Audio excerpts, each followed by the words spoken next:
Purnendu online class.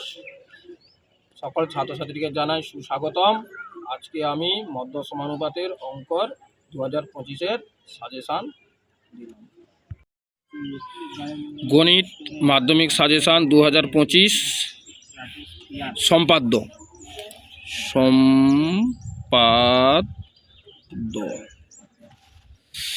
এক নম্বর হচ্ছে 7.5 semi আর 4 semi নিয়ে মধ্য সমানুপাতি অঙ্কন করো।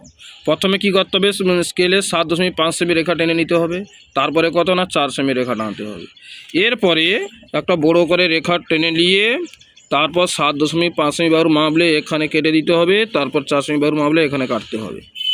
এরপরে মধ্য সমানুপাতি অঙ্কন করতে হবে। অর্ধেকের বেশি নিতে হবে, অর্ধেকের বেশি নিলে এখানে কাটতে হবে, এখানে কাটতে হবে, এখানে বসে এখানে কাটতে হবে, এখানে কাটতে হবে, যেটা যোগ করে দিতে হবে।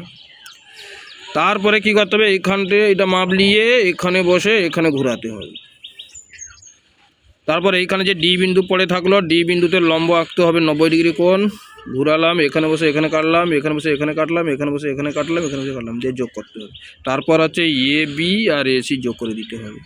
অতএব এ ডিটা হলো মধ্য সমানুপাতি। চালু করছি। 2 নম্বর 4 সেমি 3 সেমি নিয়ে মধ্য সমানুপাতি অঙ্কন করতে হবে। প্রথমে স্কেল দিয়ে 4 সেমি রেখা টানতে হবে, তারপরে 3 সেমি রেখা টানতে হবে। এরপরে কি যে একটা লম্বা করে রেখা টেনে নিতে হবে, তারপরে 4 সেমি নিয়ে কেটে দিতে হবে, তারপরে 3 সেমি বাহু নিয়ে কাটতে হবে। এরপরে নাম দেওয়া হয়েছে একটা বি, একটা সি, এটা হচ্ছে ডি। এরপরে কি অর্ধেকের বেশি নিতে হবে, তারপরে এখানে কাটতে হবে, এখানে কাটতে হবে, তারপরে এখানে বসে কাটতে হবে, এখানে বসে কাটতে হবে, এটা যোগ করতে হবে। তারপরে এখান থেকে এতটা মাপ নিয়ে এখানে বসে পেন্সিল কম্পাসে ঘোরাতে হবে। তারপর এখানে সি বিন্দুতে 90 ডিগ্রি কোণ আঁকতে হবে, কোণ করলাম, তারপরে এখানে নাম দিলাম এ। এবারে এ বি আর এডি যোগ করলাম, এখানে এসি হলো মধ্য সমানুপাতি। তারপর একটা বড় করে রেখা টেনে নিতে হবে। প্রথমে 7 সেমি বাহুর মাপ নিয়ে এখানে বসে এখানে কাটতে হবে, তারপরে 3 সেমি বাহুর মাপ নিয়ে এখানে বসে কাটতে হবে। এরপরে কি করতে হবে, সমদ্বিখণ্ডিত করতে হবে। অর্ধেকের বেশি নিয়ে এখানেও কাটতে হবে, এখানে কাটতে হবে, এখানে বসে কাটতে হবে, এখানে বসে কাটতে হবে, দিয়ে যোগ করতে হবে। এবারে এখান থেকে এতটা মাপ নিয়ে এখানে বসে মধ্য সমানুপাতি অঙ্কন করলাম। এরপরে নাম দেওয়া হয়েছে কি এ বি সি। এরপরে কি আছে, বি বিন্দুতে 90 ডিগ্রি কোণ অঙ্কন করলাম, দিয়ে এখানে নাম দিলাম ডি। এখানে √21 মান হচ্ছে বিডির মান কত হবে না, এখানে স্কেল দিয়ে মেপে দেখতে হবে কত হয়েছে, 4.6 একক প্রায়। 4 নম্বর বর্গমূল নির্ণয় করা √23। বিজোড়গুলো কীরকম করতে হবে না, প্রথমে 5 গুণ করে 23কে 5 দিয়ে ভাগ করলে যেইটা হবে তারপরের বাহুটা হবে। এখানে 5 সেমি রেখা টানলাম, তারপরে 4.6 সেমি রেখা টানলাম, এখানে বড় একটা বাহু টেনে নিলাম, তারপরে 5 সেমি বাহু মাপলে এখানে বসে এখানে কেটে দিলাম, 4.6 বাহুর মাপলে এখানে বসে এখানে কেটে দিলাম। এরপরে কি করতে হবে, অর্ধেকের বেশি নিয়ে সমদ্বিখণ্ডিত করতে হবে। অর্ধেকের বেশি মাপলে এখানে বসে এখানে কাটলাম, আর এখানে কাটলাম, আর এখানে বসে এখানে কাটলাম, এখানে কাটলাম, দিয়ে যোগ করলাম।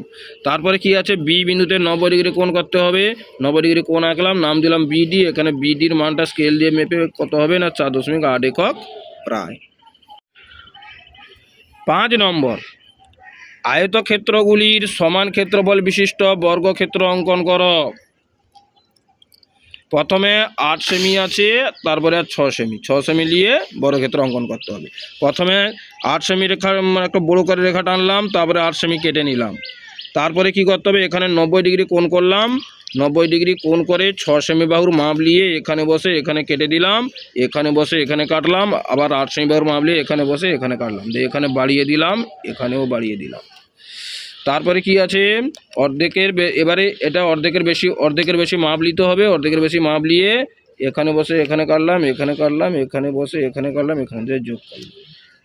তারপরে কি হবে না, এইখান থেকে এতটা, তারপরে মধ্য সমানুপাতি ঘুরালাম, এইখান থেকে এতটা মাপ নিয়ে পুরাটা ঘুরে নিই।